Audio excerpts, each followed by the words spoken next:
Welcome to the archival series in mathematics. I am Preeti Raman from the mathematics department at IIT Bombay.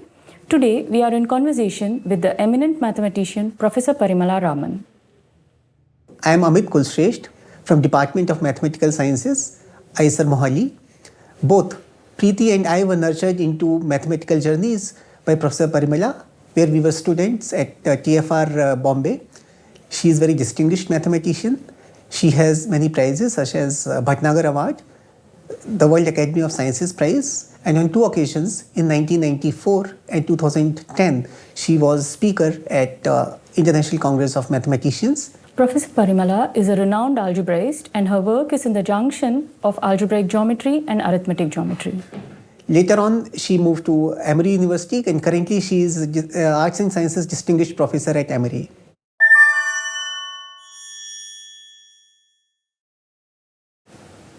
Welcome, Professor Parimala, and thank you for taking time out from your busy schedule to talk to us today. Thank you both for being with me today. Welcome, yeah. So, shall we start at the beginning when you were a child? Could you give us a glimpse of your family life and maybe whether you were already interested in mathematics at that young age? Well, I was born in Mayuram, which is in Tanjavur district. And basically, I remember only my going to elementary school in a village, and the only thing I remember later was we moved to Chennai, and I started formally going on to 5th and then the high school. Okay, that's and my father was an English professor, and my mother was a housewife, though she later on very much objected to that because she said she could always have done many things if she had gone through higher studies and so on. Yeah. So, and then for your schooling, you went to Chennai? We moved to Chennai after that, and I went to schooling in Chennai, and I went to Saradha Vidyalaya Girls High School for the high school education. And that was Tamil speaking? It was a Tamil medium school, yeah. In fact, the reason we picked was that I couldn't get admitted to any English medium school because I already was at a higher level of grade of education, and then I hadn't gone through formal English training, so the English schools refused to admit me. But I was very happy to join Saradha Vidyalaya, where they admitted me to the 6th grade, and so that's where it started. And then further you continued in Chennai itself for your higher education? Yes, I studied entire high school in Saradha Vidyalaya. That was a very foundational experience for me, and it was such good school education, I would say, and teachers were very interested in even individual encouraging mentoring, and somehow it was the foundation for my entire interest in my later career and academics. Yeah. So some teachers that time who inspired you? Yeah, there were several teachers who were extremely good, not only in math but also English, history, and so on. All of them were just so good at mentoring, telling you what you should do, where you should go. Recognizing talent was part of the mentoring system. So it was wonderful school education, I would say, at Saradha Vidyalaya. So in your school, during your school years, were marks very important to you? Well, actually, they were not up to I was in the 8th grade or something. But I mean, my family will insist, generally the trend is we should do well in schools.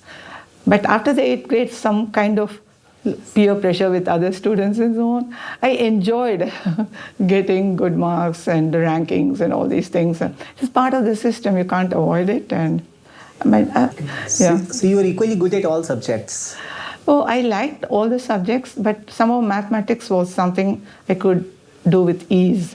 You know, I had to study for my history, geography, but barely you need any preparation for math. That sense, I was fascinated by this kind of triangle geometry and doing riders and that kind of thing. And then you continued in Chennai for your graduation? Yeah, so after I finished my high school, I went to Stella Madras College. That is a women's college, and that had from pre-university up to when I joined, they already had started a master's program. So at that point, my father asked me what I would like to choose for my college.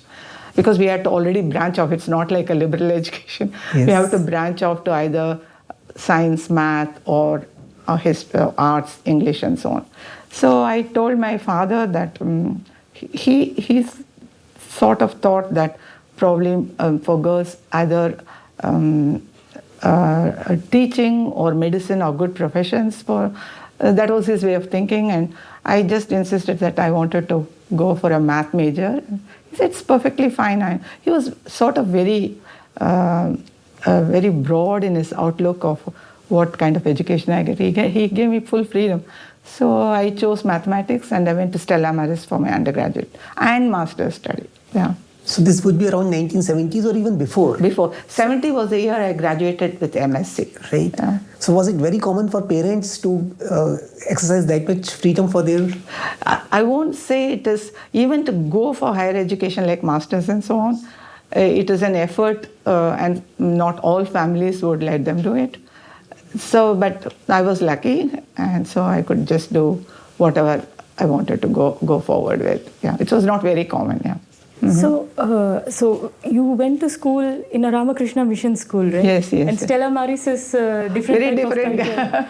So yeah, that is true. I mean, first of all, I got my school education in Tamil medium, and then I went to Stella Maris, and of course you get all bunches of girls who have come from English medium trained schools like Good Shepherd, Church Park, and it's just a clash of all kinds of cultures, and I used to admire, their efficiency and fluency in English and how well they wrote. It was a sort of admiration.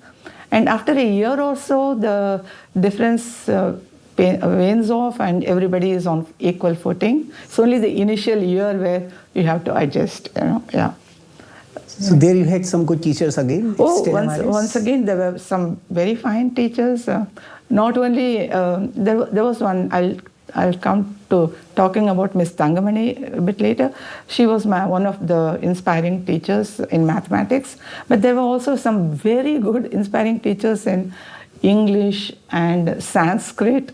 I loved learning. I had my Sanskrit education already for 6 years in high school, and it went on until I did my B.Sc. So I was really fond of learning Sanskrit, and also English I really admired. My father was an English professor. He made me, even at the pre-university level, when I was struggling from high school to college, he said, you do advanced English. So anyway, it was all challenge and fun. Right.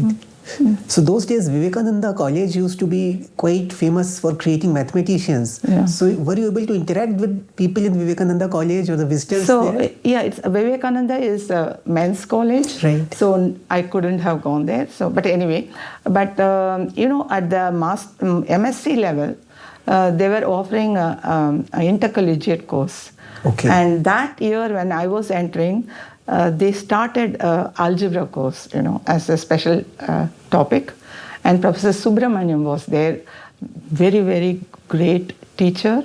And he was offering this course. And I and one other student, Sunanda, my classmate, just two of us picked to go and do because it was the very first beginning of the whole syllabus. And so other students, 18 of them went to the usual waves course or something. I remember you had told me once that Professor Subramaniam would end the lecture early. That is a very interesting thing that, it was a men's college, and so when the class finishes, there'll be all the students going out and trying to take transport.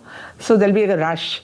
So he will finish the class 5 minutes before so that the two of us girls could go out quietly and disappear.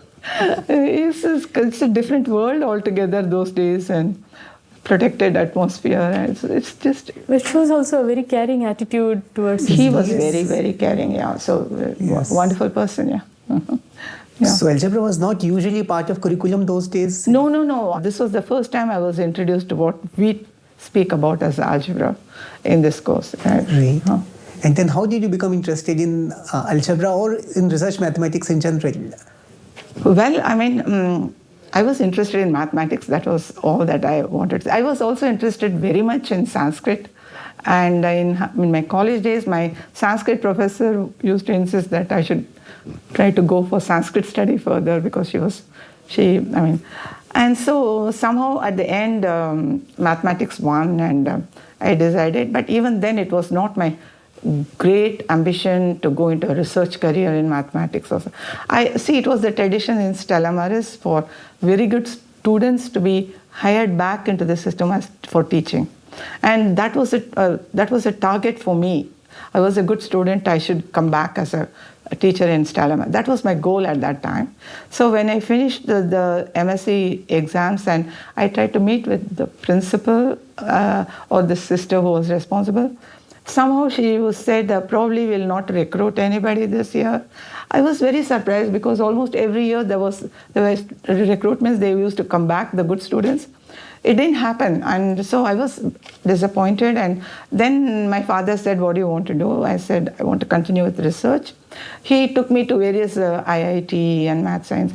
He took me to Ramanujan Institute. Professor Bhanumurthy was there. I talked to him.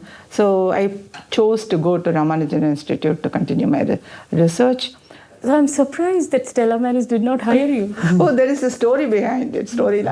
In fact, my teacher Thangamani, she had this vision that the future you have to do a PhD, you have to go further, and you should not stop with master's study and so on. She has been insisting, but still I was just keen on getting back. So she told the principal, "Don't hire Parimala." Okay, so this I did not know, and Sister Magdalene, no, we are not hiring this. I took it on the face that maybe they are not hiring.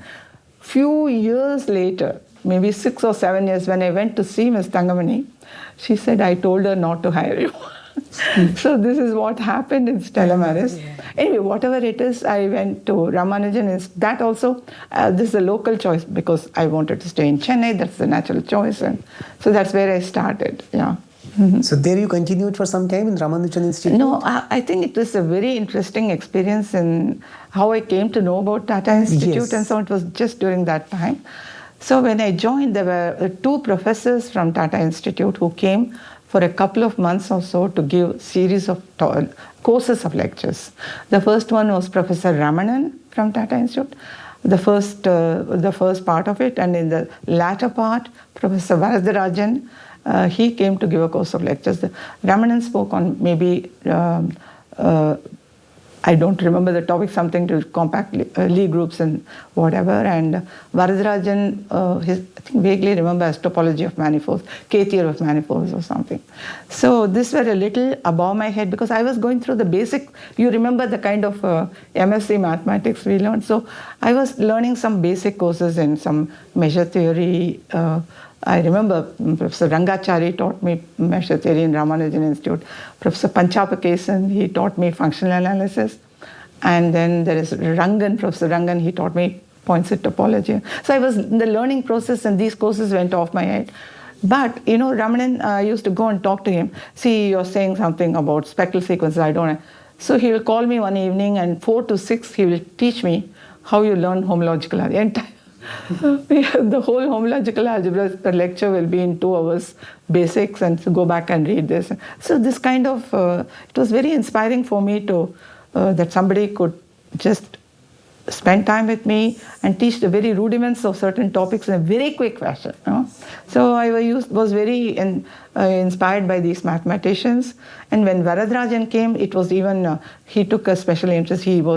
We had a reading seminar on some, there was a book of Artin and Brown on algebraic topology, so all homology theory. So every day he will ask me to come and give a talk. So it was sort of a learning process continuously. And he was the one who said, "What are your plans? Do you want to apply to Tata Institute?" That's where my idea of applying to Tata Institute was sown in my mind. That's how it happened. And your father was happy with this, like moving to Tata Institute? Or? So he was absolutely free about anything. So he didn't think about Tata Institute in that fashion. And when I told him about it and my opportunities, he was free to sending me to Bombay. And yeah, he was very amenable. And this transition was smooth, coming from Chennai to Bombay? Actually, I didn't go in the beginning. I was to go for an interview at Tata Institute. That's a famous thing, for the interview, first interview. But you all, I had done the interview for you too, probably, I don't know. However, I was sick and I didn't go for the interview.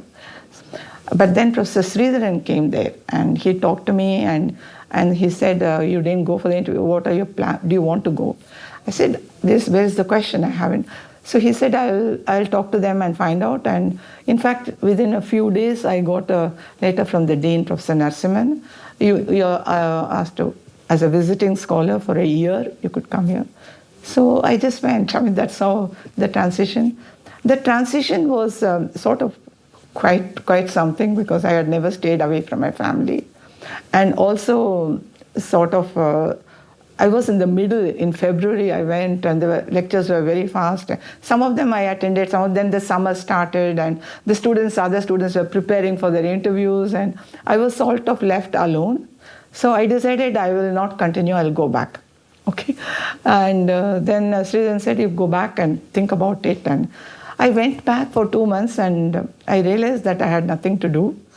So in June I went back, okay. Then I went into the stream. Then on it was just sort of one way forward and already Sridharan had started suggesting some topics to read and yeah, it was... So there was some formal coursework also those days? Yeah, there was always very rigorous coursework, algebra, analysis, topology. There are 2-3 topics always. And you're supposed to go through these courses and yeah, you all know. Yes. So even if you miss the initial interview, you would be evaluated throughout It's true, anyway. there was evaluated by... Yeah, but in some sense, by the time it was 1.5 years and I started learning more things and there was consensus that it was okay for me to continue. So it was a sort of a unique person who didn't go through rigorous interviews either time. So, but it was I could continue on with my... So Professor Sridharan was very instrumental in inspiring you at early days? Sure, he whatever topics he asked me to read, he also gave some courses and so my way of thinking is more algebraic and it resonated with his way of mentoring me. And in fact, he told me there are various options and he said he'll take me to Professor Seshadri to talk to if I wanted to pursue in algebraic geometry. I said, no, I like what I'm learning and let me go ahead with it. And so I continued. Yeah, at that time I think it was very fashionable to study algebraic geometry. Indeed. All my other classmates were studying mostly in vector bundles, algebraic geometry. There was a course by Professor Narasimhan on the vector bundle, following Hilsebrook's book and so on. Somehow I didn't get interested at that time. So yeah, so there was a big peer pressure to go in that direction. So PhD topic then, how did you pick it up? Okay, so the PhD topic was that, there is even before the 75 resolution of the so-called Serre's conjecture, there was this big problem of Serre. They call it a question of Serre or conjecture, whatever it is, so that all projective modules over polynomial rings were a field, okay? They're all free, okay? This is the conjecture. You call it the algebraic vector bundles on affine n space are trivial. So this was posed as a question by Serre in the 50s and Seshadri was precisely there in France when this was postulated and he wrote down a proof for kxy for 2 variables.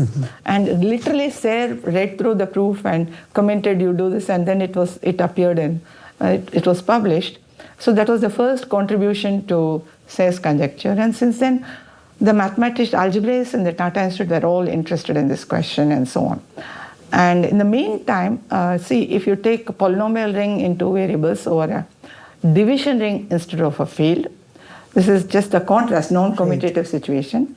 Already Vahanguran and Sridharan had pinned down a non-free projective module. It's actually rank 1, it's an ideal, over this ring, which is in quite contrast to the commutative case where you expect that projective modules of polynomial rings or fields, they are all trivial, okay? So in this sense, there was already this bit of information from Sridharan Vahanguran thing. And then Sridharan asked me to sort of classify in a methodical sense using Galois descent projective modules over polynomial rings or division rings and then work out a class of examples of for quaternions over reals and polynomial in two variables, I computed a bunch of non-trivial, a class of examples and so on. The computations were the most interesting part. The theory is like Galois descent, you can do it. So they are the famous Parimala counterexamples, right? Oh, well, still at that time it was called non-trivial projective modules. That's where it came. But luckily through this Galois descent, I came across 2 by 2 Hermitian symmetric matrices over CXY, Hermitian with respect to C over R, which came into the picture of this classification. And this famous thing came much later.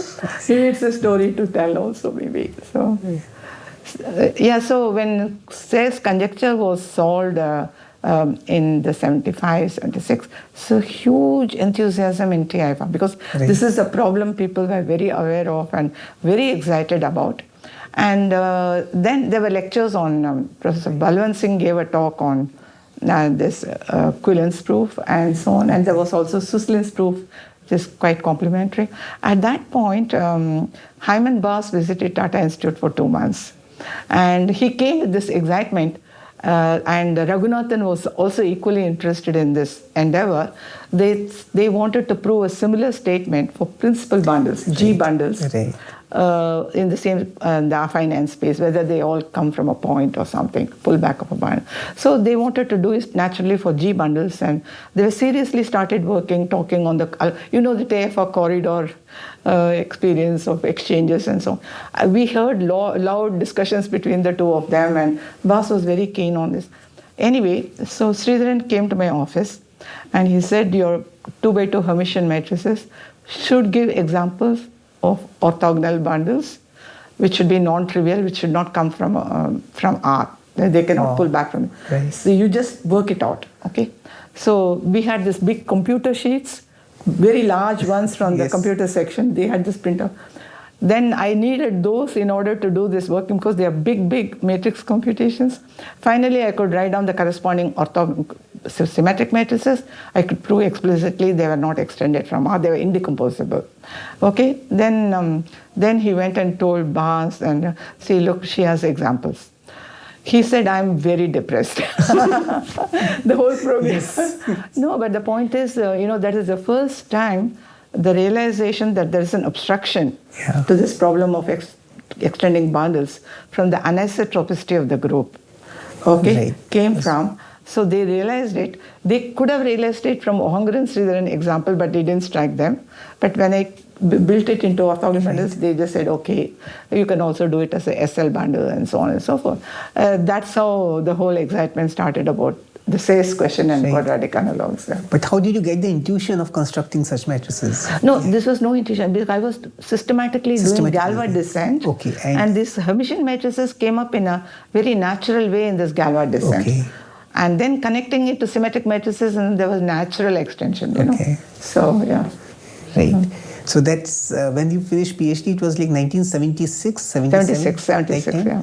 And then you moved away from TIFR for some days. In Tanzania, you had some staying. Sure, right. So I got married, and at that in 76, after 77 beginning. So I had no plans as to what I wanted to achieve or mathematics or anything. And I was not sure, I got married. He was had a very big position in Tanzania. So I didn't think much. I said I'll resign and go to Tanzania with him. But then there's a pivotal moment when the dean at that time was Professor Raghavan. He came and told me, Parimala, you can see, even though you're going to Tanzania, you can take some kind of leave. It is called extraordinary study leave, which can be due to personal reasons. You take the leave. After a year, you can resign if you want. That was a very, very helpful suggestion.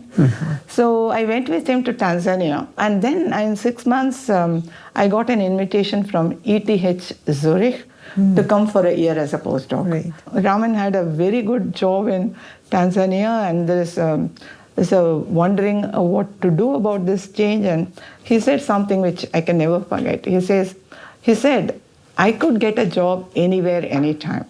But at this point, if you don't catch up with mathematics, you may just drop out of it. I don't want you to do it.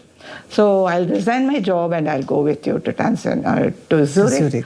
You do your thing. When we get back to India, I have a million options. It's not a problem for me. He was a chartered accountant, an internal auditor, and so on.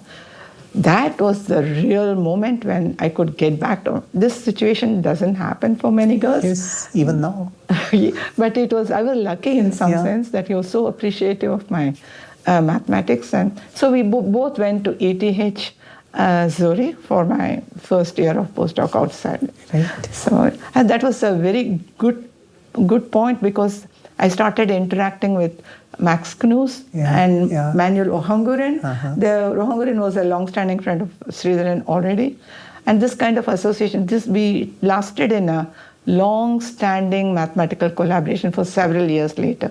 They visited Tata Institute often. I used to visit ETH and EPFL in Lausanne. So it was sort of a very, very fruitful collaboration further on with study of orthogonal bundles on the plane, indecomposable bundles in general. And it was just a very fruitful collaboration with these mathematicians for over a period. Yeah. You also met maybe Professor Kolyutalin there, no? Kolyutalin I met in Lausanne for the first time. He was also a very young mathematician. He was introduced to me by Manuel Ohanguren. But later, in 84 or something, it became more closer collaboration much later. Yeah. So you went to ETH and then maybe you moved to Berkeley, is it after that? No. From ETH, I went back to India for quite many. Berkeley was 10 years later. So all this while, this collaborations with Knus, Ohanguren, and so on, this was going on. And I also came to know, I used to go to Oberhof meetings. So I came to know of a wider range of mathematicians working more in quadratic forms. Right. So because that was not my focus, and I didn't study like you people, quadratic forms in the beginning before starting. So I came to learn more about really quadratic forms of fields, some non-trivial theory. Right. Yeah, actually that's an interesting point because you were an algebraist to start with, right? Yes. But then you have this quadratic analog of Serre's theorem. Yeah. And then you moved to algebraic geometry, is it? Or? So, it is all, there's no real dividing line. Yeah. So this is the point that in the 80s, with the advent of Mercurius-Suslin, already deep geometric techniques came into play in solving fundamental questions in quadratic forms. So it's all interplay between algebraic geometry and arithmetic, okay, and generally quadratic forms in particular. So, for instance, this theorem of Mercury, okay, solving Milnor conjecture, that was a really exciting moment, and you saw how all geometric K-theoretic techniques were a must to do non-trivial problems and even in algebra. Right? So that is how all this geometry entered the picture. You gave some Nacht-Diplom lectures, right, on Mercurius theorem? Or? Oh, okay. That right. Oh, Sridharan gave. I also gave later, but first Sridharan gave. That notes is quite popular. Yes, exactly. on the Mercurius theorem, and that's right. So I was writing the notes. I was there, and so I wrote the notes. Okay. That is how one had to learn this algebraic geometric techniques if you want to do anything further in this area. Yeah. So while all this was going on in the personal life, I think your son was born. So actually my son was born in Zurich. Immediately we came back to India. Okay. So he was essentially brought up as a child from the Tata Institute group. Right. Yeah. So he grew up there, and And you could manage both, managing your son and all these collaborations? So actually this is the point of the kind of very, very, very supportive system in Tata Institute. We stayed on the campus. The housing was just in front of the institute. Right. And so we could go back any time to monitor things. Much later, there were also childcare programs and so on which came up, which is almost at the time I was leaving the institute. Okay. But at my time, there was also a small childcare school run by just the ladies residing there. A little bit of support, but there was no proper childcare. But advantages, you could just go back and forth between the institute. Right. So even if you have a lady to take care of your child, you can also monitor. You can go back, take care. So this was a unique situation where I could do my work without interruption. at the same time take care of my son, and so definitely it was to my advantage staying in Tata Institute campus. So. Right. So then you started picking all the geometry techniques after the work of Mercury. So at that point, actually, Suslin visited Tata Institute. He gave some lectures on this. I attended, but I came to know the impact of those much later when I started using them. Right. But already there was a course, Suslin gave for 2 months course on this work when it was just being written up, this Mercury Suslin. It just came right from fresh from the pot, Yes. So these are all circumstances facilitating research to be at the right place at the right time. That's the kind of thing, Right. So it was so interesting. So first Serre's conjecture, the Simon Bas coming, and then Suslin coming and giving, and right. So right. Actually, when I went for after my postdoc in Zurich, I was telling you, there was this international congress in Helsinki at that time. Okay, there the younger mathematicians, postdoc level, they were given funding to go for the ICM. So there were quite a lot of us in Zurich, other places. We all went to this ICM. So I went from Zurich to this Helsinki. So it was very exciting. It's too huge, and I was just bewildered by this number of mathematicians. I tried to attend Langlands was there giving his program, and so it was very interesting. And at that time, for the first time, I wanted to meet Suslin. Okay. So because we already had his first Serre's conjecture proof, and so that was my goal, to meet with Suslin. So I didn't know how to meet, but I didn't know the communication system and how I was not quite sure. So he would give a lecture there, invited talk. I was waiting just for the lecture to finish so that I could meet with him and just say I'm Parimala. But then about 15 mathematicians crowded around him, and then after he extricated himself and came out, I just got hold of him. I said, I'm Parimala from Tata. Oh, Parimala, I know. Oh, see, we had a seminar on your examples and so on in St. Petersburg. So, in fact, I and Kopaiko, there are some things on quadratic forms we have written up, and I have brought some preprints to give you. Wow. And there was some box in which he could place the things. Here I'll keep it, you can collect it, and so on. So I met Suslin for the first time even before he came to Tata Institute at the Helsinki meeting. And I was as a young person, I was so heartened that Suslin was aware of what's going on there. And in fact, he had a seminar on this topic and so on. It's very heartening for a young mathematician. Very encouraging. Right. Yeah. So after this phase, you worked with real algebraic geometry. Yeah. So what happened was that I had an invitation from Lamb. This introduction to Lamb and such hardcore quadratic forms people were through some Oberolfach meetings. And then he organized a semester in Berkeley, University of California, Berkeley, on quadratic forms and real algebraic geometry. So semester-long program, and he invited me to the program for the semester. I was very happy to go there, and there were a lot of other mathematicians whom I knew who would be also visiting at that time. So I was very happy. I went to Berkeley for this semester. He was so considerate. So it was called Chancellor's Distinguished Professorship. That was one channel in which you could get young people to visit. And under this professorship, you have to teach 2 courses. But then you have this intensive the semester-long program. So he said, one course I taught, linear. First time I taught undergraduate students was in Berkeley, very first time. I taught a linear algebra course. But then the second one, he said, she is a co-organizer of the semester. So she is given a teaching exam. Wow. So thoughtful. I can't imagine how people are kind and helpful. So it was very helpful to me. And so this semester I learned a lot of things which I did not know. I was exposed to the techniques from real algebraic geometry. Knebusch was giving a course of lectures. There were also a lot of other mathematicians. And so I learned how the orderings and so on enter into the picture in a non-trivial way when you look at quadratic forms over function fields over reals and so on. The entire real algebraic geometry, its interest, emphasis, and I learned quite a lot right during the semester. That was a real new thing I learned there, which had a lot of impact on my later work. So, and also I was exposed to some kind of new questions and conjectures purely in quadratic forms, division algebras, and so on. So that kind of things I was not aware of before. I was always interested in varieties, affine varieties, classification, and so on. I never thought of over fields. You have such non-trivial questions.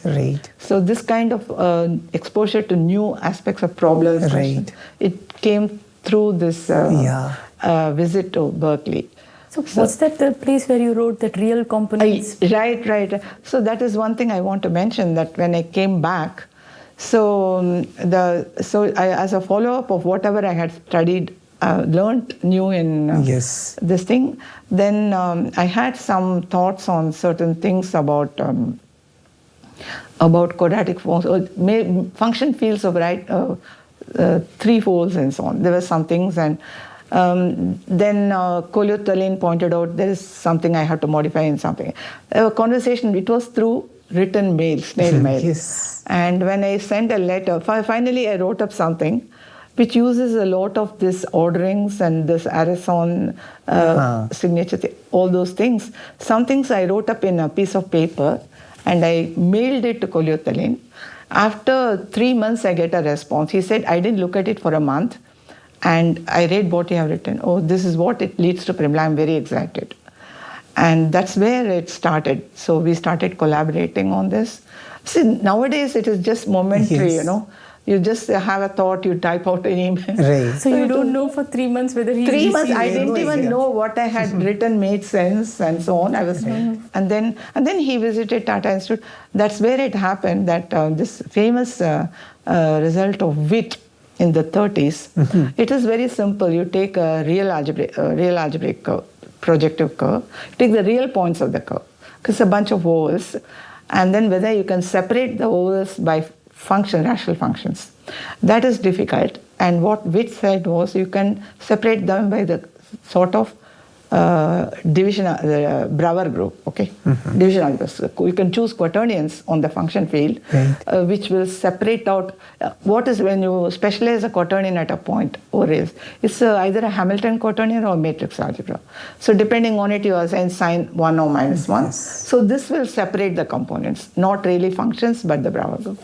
So what we did was an analog in higher dimension of this theorem of Witt.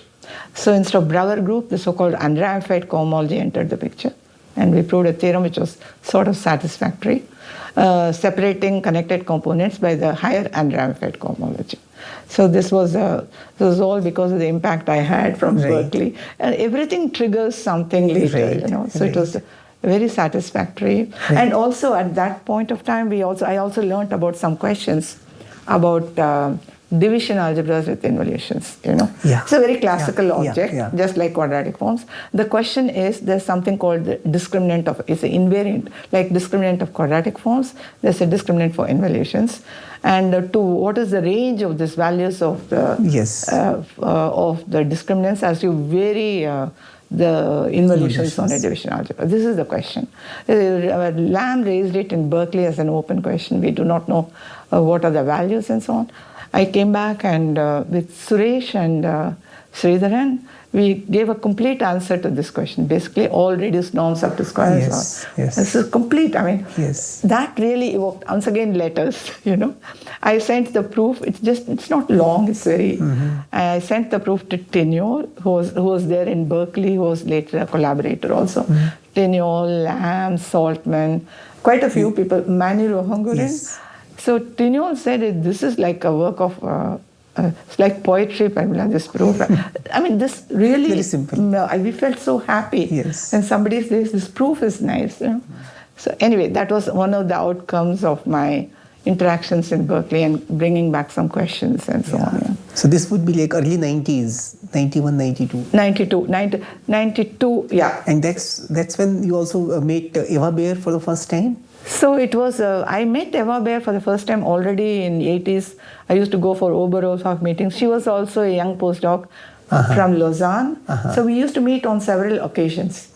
But literally in 92, somewhere in a meeting, she met me and she said, I'm now a professor at Besançon, because she was also holding positions like CNRS and various things. You know. Right. Finally, she was a professor in Besançon. She said, why don't you visit me as a visiting professor? I have some questions to collaborate with them. 93, I went to Besançon. And that was the start of a really very fruitful collaboration, and also my exposition to various new questions and so on. Yeah, that's right. So that is where you start work on Serre's conjecture. Exactly, it's very interesting. So she just said, okay, what is the Serre's conjecture? This is about, say, different Serre's conjecture. It is about cohomological dimension 2 fields. Roughly, you can think of, you will be familiar with function fields of surfaces or transcendence degree 2 fields or algebraically closed fields. Or if you are a number theorist, you will think of p-adic fields or totally imaginary number fields. Okay, these are the so-called cohomological dimension 2 fields. And he had a conjecture in the early 60s or even late 50s that so if you have fields like this, so-called cohomological dimension 2, then there are no non-trivial principal homogeneous. Principal homogeneous spaces are just spaces where the group acts and simply transitively. Right. Okay, the class of groups he is looking at are the so-called simply connected semi-simple linear algebraic groups. And if you want to just visualize, they are like spinor groups and symplectic groups, special linear groups. These are all these classical examples of simply connected classical groups. So he asked the question whether all principal homogeneous spaces under such groups have a rational point or trivial. If the principal homogeneous space has a rational point, it essentially is isomorphic to the group itself for the group action. So this was his conjecture. I was far away from these questions. When I was in TIFR, I didn't even know. But so Kneser's lectures you hadn't... Pardon? Kneser's lectures... Actually, that is the whole point, that occurred in the 60s at the Tata Institute, and the Jyotirlingam took the notes, and it's still available. It's a beautiful set of notes on Galois cohomology. He discusses the entire arithmetic case of p-adic fields, number fields, everything in the lecture notes. And Kneser's style of lecturing is so elegant, you know. But I never had a look at this at that point because I was not straight away introduced to that kind of topics. And I started looking at it only when I started interacting with Eva Baer, okay, in Besançon, okay. So the question I was explaining, this Serre's question, is whether the semi-simple simply connected groups, whether the principal homogeneous spaces are trivial. So the entire conjecture is worked out for number fields in the form of a Hasse principle, and for p-adic fields. All this is in Kneser's notes. The complete, I think it is not even anywhere else, some of the parts. And so the entire arithmetic side was here, and Serre's question is completely over general fields, abstracting this and putting the hypothesis of cohomological dimension 2 fields. So she told me this has been since 60s, this conjecture is there, and I was a bit pessimistic. Oh, this is, and also she's basically from Paris. She had attended Serre's courses on these topics. Literally, she learned from Serre all these questions. So the French, it was very well known throughout the world, these questions. So I said, isn't it risky to start looking at this very open question which has been there for several decades? She said, no, don't worry.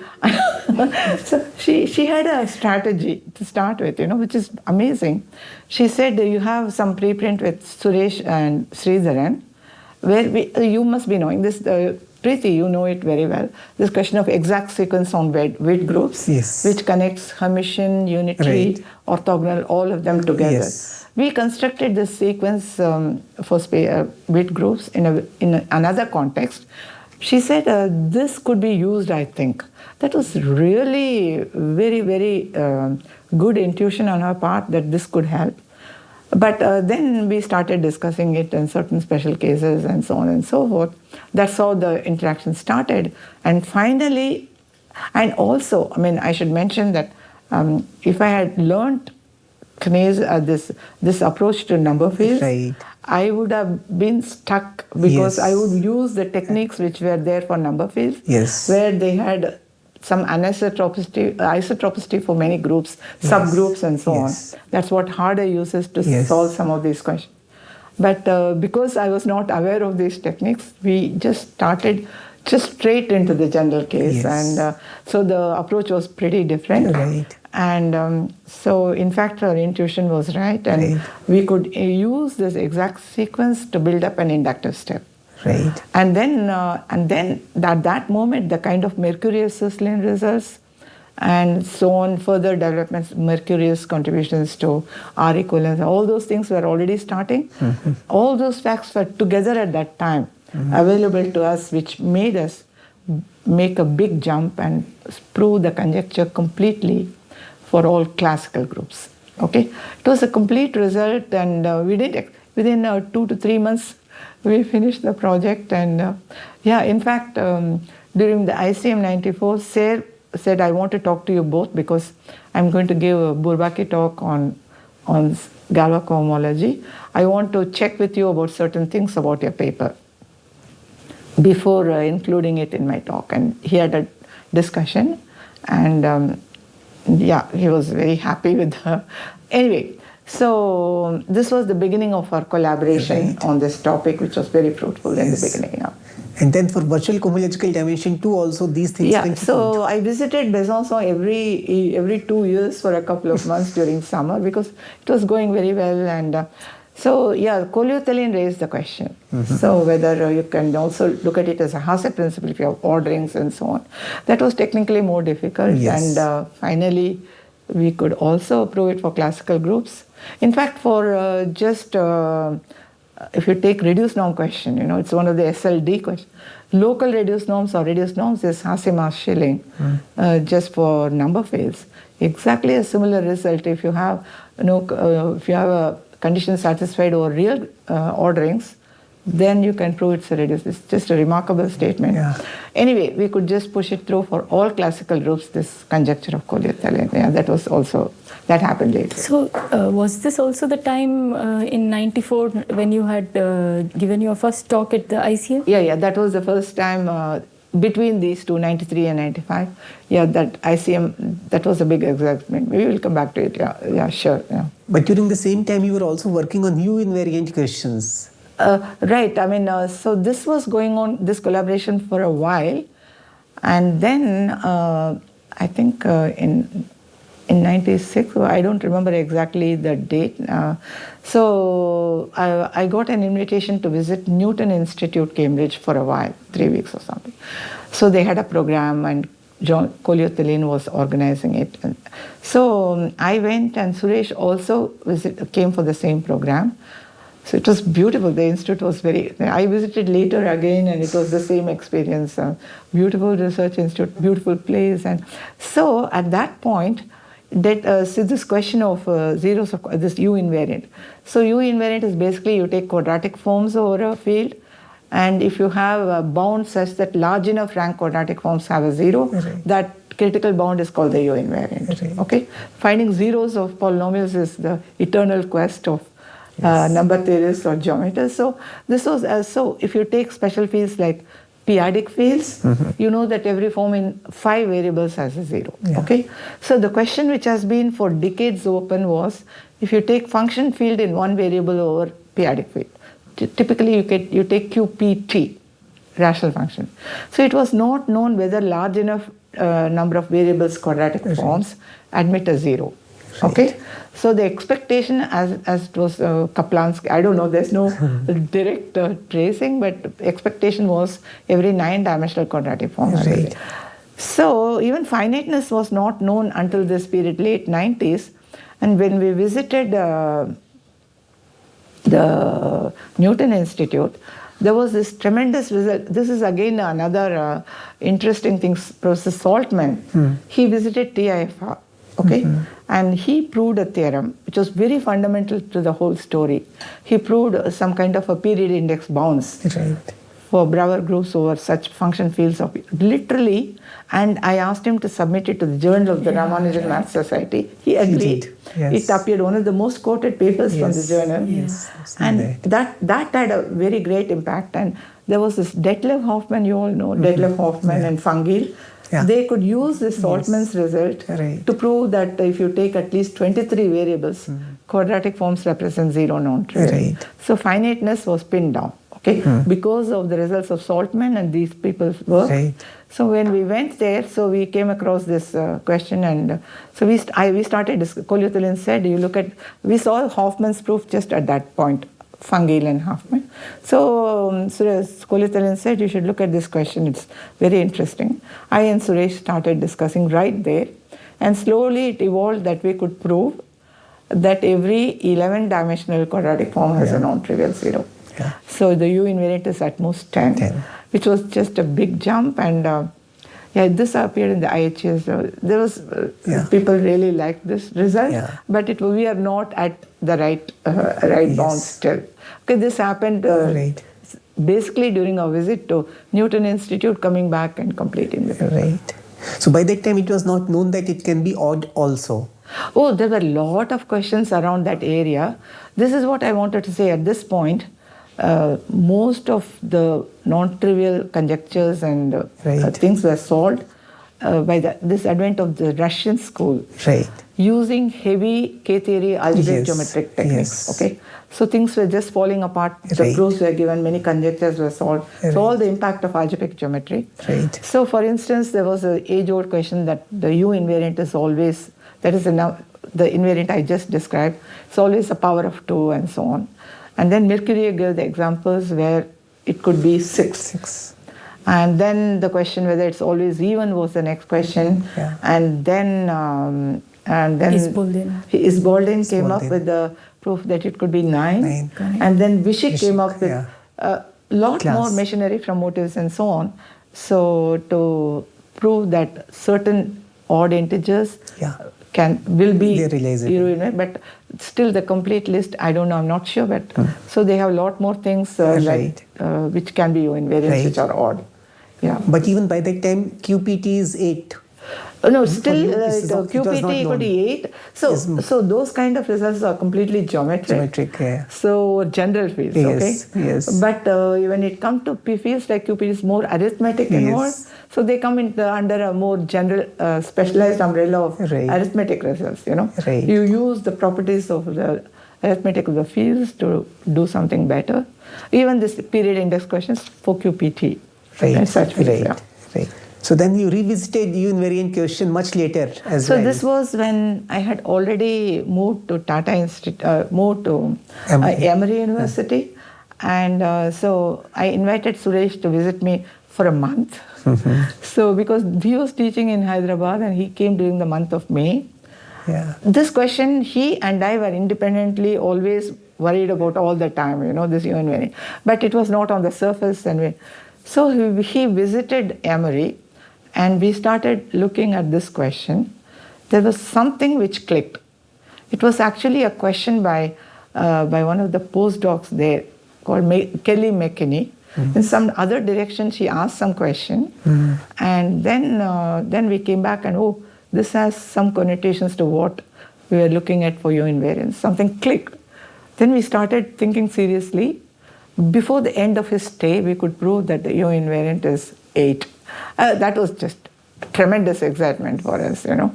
But it's just something triggers something, and then you get to the end, which had to wait 10 years before the previous result was proved, 97 to 2007.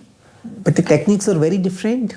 So there are some techniques of Saltman which had appeared later. Which were quite useful in this. All this were known, but you assembled it. The connecting link appeared at that point. So this is soon after you moved to Emory. Soon after, 2 years after. 2 years. So you remained in TIFR till about 2005. So this was 2007. That's like more than 3 decades. I was there for 3 decades. How was it being a faculty member at TIFR? Maybe you could tell us a little bit before we... So I will tell you something, that the amount of intellectual freedom you have to do what you like Right. It's very unique in TIFR. And also the sort of one-on-one conversations where you learn things, that contribute, all of you the same. I mean, you all learned your basics from Sridharan, not so much through reading books. It's the same. It is the one-on-one conversations, not with the faculty there and later on with visitors. The facilitation of visiting professors, Right. they could come and talk to you, and interactions, and also you're at the, like I said, Susling came and talked about his this famous result right when he was proving it, or Hyman Bass coming with safe conjecture. All these things, it's just Tata Institute where it happened, you know. And I could not have done anywhere else better than what I did in TIFR. It is totally responsible for my entire development in mathematics. So in Tata Institute, you have also been the dean there. So did you have this, how did you balance your administrative work and I was research? dean for 2 years. I will tell you a little bit later about this contribution. But but it was sort of, deanship is sort of rotational, and all the mathematicians are supposed to take on this responsibility for some time. So when it came to asking me, I just had to say yes. But the point is that when you're the dean, of course you need to do a few things, quite a bit of administrative things, but you can also delegate things to others, get things done. And so it's a process by which you can do your work. You can even do a bit of travel, and you can take care of administration. I mean, I didn't find it very difficult. So when you moved away from TFR to Emory, what was going on in your mind? Okay, so why I moved is I never thought of moving anywhere, anytime. Right. It was a personal reason. My son started studying in the US and he took up a job. Right. So for personal reasons, I thought I and my husband can go for a while to US so that we are not 10,000 miles apart, we'll be maybe 2,000 miles apart or something. True. So I had this offer from Emory. So we thought it was a good thing to try it out. That is the reason why we moved to Emory. Right. I found that it was a great institution. Yes. I also had this formal teaching, which was pretty different from TIFR. I always enjoyed teaching, and it was not a hassle. And my research was exactly my academic work was exactly as in TIFR. Right. I could get visitors, I could visit more places with more flexibility, more conferences, everything.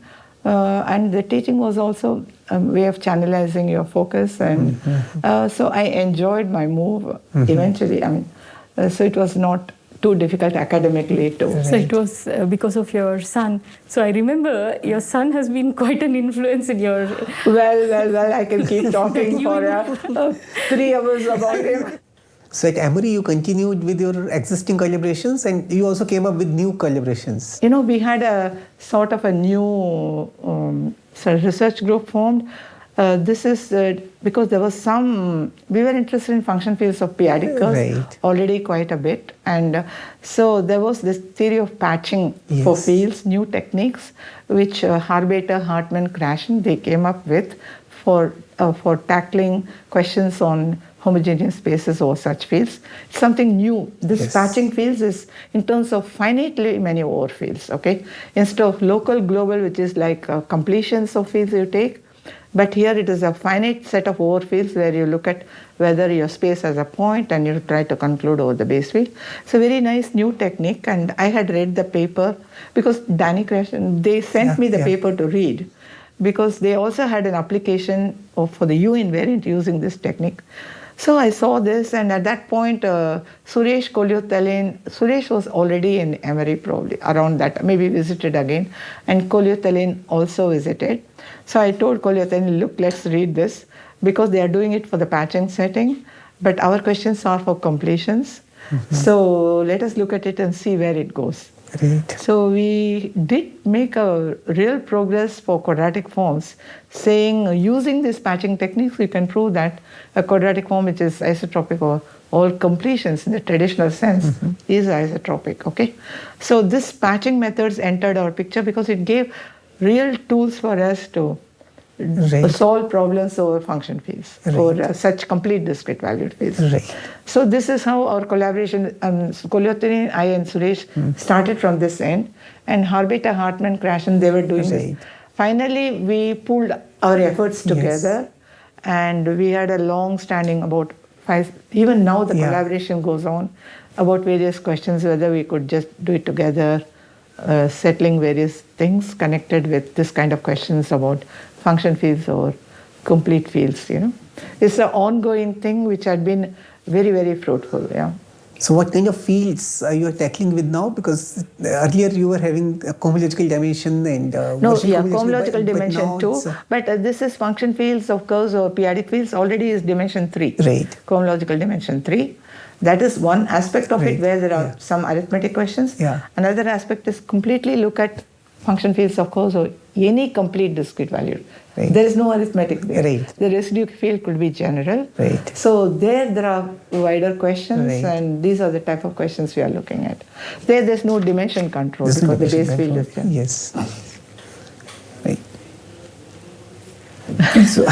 So among all the results that you have in like more than 50 years, like total span of 50 years of your research. Is it already 50 years? 1972. And 72. That's 50 years. So which one would you rate, like, which are most dear to you? Okay, the rate and so on is different, but what is most dear to me, I would say, still the 4x4 matrices are dearest to my heart. Really? Okay. Right, Yes. And among the newer ones, the post-TIFR, what results? Post-TIFR, this U-invariant was a real clear marker which we wanted to solve. And before that, the whole lot of, even when I was in TIFR, the whole lot of dimension 2 questions with Eva Bayer. So, and it all sort of, I also had collaborations with Jean-Pierre Tignol in a very serious way, and Mercury also entered into the picture for collaboration at some point. So there's a whole lot of people with whom I not only collaborated, I learned a lot. Each one had some expertise which are extraordinary, which I didn't know. So it was sort of a wholesome, this collaboration is a very wholesome experience. And also mentoring. You have mentored so many students here, including us, and you continued that in US as well, in Emory. So experience was similar, it was just continuation, or there were some differences? Well, I mean, I think there's no difference in terms of graduate student mentoring. And so it was a continuation of what I was doing in TIFR. But then you're also interacting with undergraduate students there. Exactly, but I was undergraduate teaching is something new, and it is very refreshing because I hadn't seen exposed to very good undergrad students, watching them grow. So that is really a different aspect of this thing. But the graduate students process, it's a logical continuation of what I was doing in TIFR. And there in Emory, some of your undergraduate students pursued PhD with you? Actually, it is a tradition for the undergrads to move out of the institution for their PhDs. It's not tradition to absorb them back in your institution. There are 1 or 2 of them who might come back, but mostly we encourage them and to go to various places for doing research. So, in fact, one of my students, Nivedita Bhaskar, she went to work with Mercuriev and UCLA. And so there are other students who went to various other universities. Some of them went into data science, various other kinds of things. So it's a whole lot of distribution where they went as a career. So maybe we come back to India when you were here for a large part. I'm still here. So maybe you could tell us a little bit about TIFR CAM and... right. I mean, so what I would think I'm quite proud of during my deanship in Tata Institute was the following event. So the TIFR, much before my time, so they envisioned that they should have the PD applied mathematics kind of we should develop in TIFR, and somehow they decided to create a school in Bangalore. It's called TIFR CAM, Center for Applicable Mathematics. So with the emphasis on PD, Right. differential equation analysis, Right. applied. Right. And it was the vision of Professor Ramanathan and the people around that time to have it inside the IISc campus, Right. where the mathematics department had a very good faculty on applied similar mathematics, and so they should grow together in symbiosis. That was the original idea. Right. And this was many years later when I was the dean. I used to go to visit TIFR campus because those people also came under our faculty. Right. So I came to know that there were serious difficulties, and they were at a situation where they had to leave the IISc campus. Oh. And so they said, unless we find an alternate place to go, we all have to disperse as a group, which will be tragic because we want to still be together and just grow, So they were really at the end of their wits as to what could be done and such. I was the dean, so they told me, Parimala, if something can happen. So I just came back to TIFR, and there was a meeting where I met with Professor Dr. Kakotkar. He was the DAE chair at that time. Yeah. He was so supportive of Tata Institute and one of the person easy to talk to. So I told him about this issue with this group and this thing they have to move out and so on. I said, can we have something inside the NCBS campus? Biological, that's our own campus. He said, that will be difficult. He just said, we have this piece of land. Do you want to take it for the TIFR camp? It's a possibility. So I jumped. Very good. It's very next to NCBS, very close. It's a wonderful idea. Is it possible? Can you facilitate? It just rolled on from that point, and I went and made a presentation to the council about why this should happen and how good this group is and so on. It happened, and they built a new campus building, and these people are there together in that building, and they have a lot of even masters Yes. teaching for this They thing. have. They are very happy. So the group I interacted with, they are all probably retired, like Adimurti, Vaninathan, Right. Maithili, Swami Srikant. These are the people, a really excellent group of people, and now it's still very happy institution growing, and I'm very proud of this, that at that point I was around and it clicked somehow with the right chairman of who was willing to support. Yes. And Yes. So even after moving to Emory, you are very much involved in mathematics in India. So in your perspective, how do you think it has evolved over the last few decades? I will say that there is the advent of ICERs, and so there are many more institutes devoted to science than pockets of excellence before. The ICERs and even IITs have expanded into bigger pure math departments, because when I was long time ago, they were mostly interested in applied math and stochastic process, that kind of, but now they have also pure mathematics wing. So the number of institutions where there are mathematicians now has enlarged a large amount, okay? And there are lots of students graduating from here and graduating from other institutions abroad. They are coming back, taking positions, Yes. new areas evolving. Right. So I think it's a happy scenario now, and it can take off very well in the future. Yeah. Right. I'm very positive about it. Right. So, all your long journey, including in India and abroad, did you see something from the side of gender, some kind of disadvantage being a woman? Yes, I will tell you this way. So I studied in a women's college, okay? Right. But then the first time I was at TIFR was the place where it was not only for. So as long as I was in TIFR, Right. these issues, I was not brought into focus, these issues. Right. I didn't face any issue, okay? So it's just equal opportunity, everybody who Right. performs fares well. It's just, I never thought of gender as an issue Right. any point of Right. time Yeah. when I was growing up as a student doing my PhD Yes. and subsequently. But when I started traveling, okay, when I came into contact with mathematicians from outside, I was pointed out there are such serious issues. Of course, I had already read about Emmy Noether's story, and one of the mathematicians. This is an idol for me. The kind of life she had, because the German universities will not take a woman as a professor. So these things I have heard, but when I went to Oberhof for one of the meetings, one Professor Becker, he said, "I want to talk to you, Parimala." I said, did you have any issues with doing your master's PhD and later on, because you're a woman, was there any obstacle? I said, absolutely none. I mean, in fact, there are many, many women professors in universities. There are not so many in TIFR, but I never faced any issue.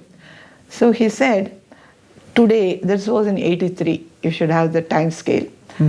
If the woman student comes to any professor, not himself, I mean personally, to ask, I want to do a PhD in mathematics, the response would be, please do something else, because you will not get a position in the university, and what is the point in wasting your time with doing a PhD degree?